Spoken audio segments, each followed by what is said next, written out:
The Sensex today tumbled over 453 points to close at 33,149. It's the biggest single session fall in a year. Remember, government is about to release July to September GDP figures later in the evening. Investors are cautious over fiscal deficit.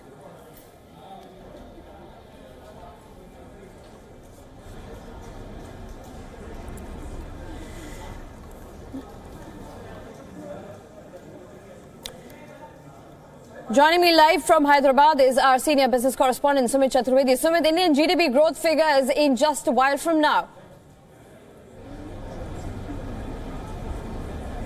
Well, absolutely, Jessica, and don't know which way the overall thing will go, but yes, there are chances that it could be now better than the last quarter, because this quarter there was less impact of, we can say, that GST and all. Last quarter was a bit different, so it's really to be seen. We all are waiting for the real figures that would come, and that will define the way the government policies could be there. One important thing was inflation. That was a bit different, in a different trajectory, and that's what markets also showed. But good news for Indian, we can say that Indian overall economy also, when the mood is upgraded, Indian economy and all. But we have to patiently wait for the GDP figures to come so that we can see what has taken place so far as GDP figures are concerned. So we all are waiting for those figures, and thereafter it will be wise to say anything on the GDP figures. Also, Sumit, what are your sources telling you on the health of fiscal deficit? Well, fiscal deficit, it looks like it's going to be in, we can say that, the proper range. It's not going to overshoot the proper range. That's what was indicated by the government of India earlier. And now also it seems that fiscal deficit will be in the targeted range. Also, important thing to note is that in the few days from now, the important RBI meet will happen in Bombay, where they will decide either to go for interest rate cut or not. But that time, GDP figures will be keenly watched out, and also inflation figures will be keenly watched out. We all are waiting for RBI's policy, and GDP figures that are going to be released today will certainly impact them in a big way.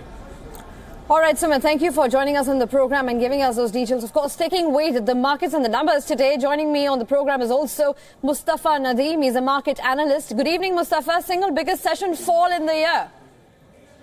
Yeah, this fall has been very disappointing. The kind of fall we had today, it's almost like 2 months we have not seen such kind of fall.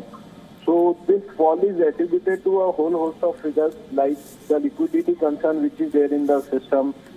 Then the widening of fiscal deficit, which is a big concern for the market. And also we are awaiting the Q2 GDP data, which will again give a next figure to the market. So I think the market would wait for the GDP figure, and if we get any more negative, so it may slip to a level of 10,150 going forward. Also, what's your advice for, in fact, the last day of this week in trading? Yeah, see, I think the mood should be cautious for the next week, because today the index has formed a bearish belt hold pattern, which suggests that there is more pain to come in the market, and until and unless we do not get any strong Q2 GDP figure, the market would slide a bit more. So a sell on rise strategy for traders and for investors, I would suggest that they remain cautious, and they should wait for at least some correction to buy in the market. All right, Mr. Nadeem, thank you for joining us on the program and giving us that analysis as well.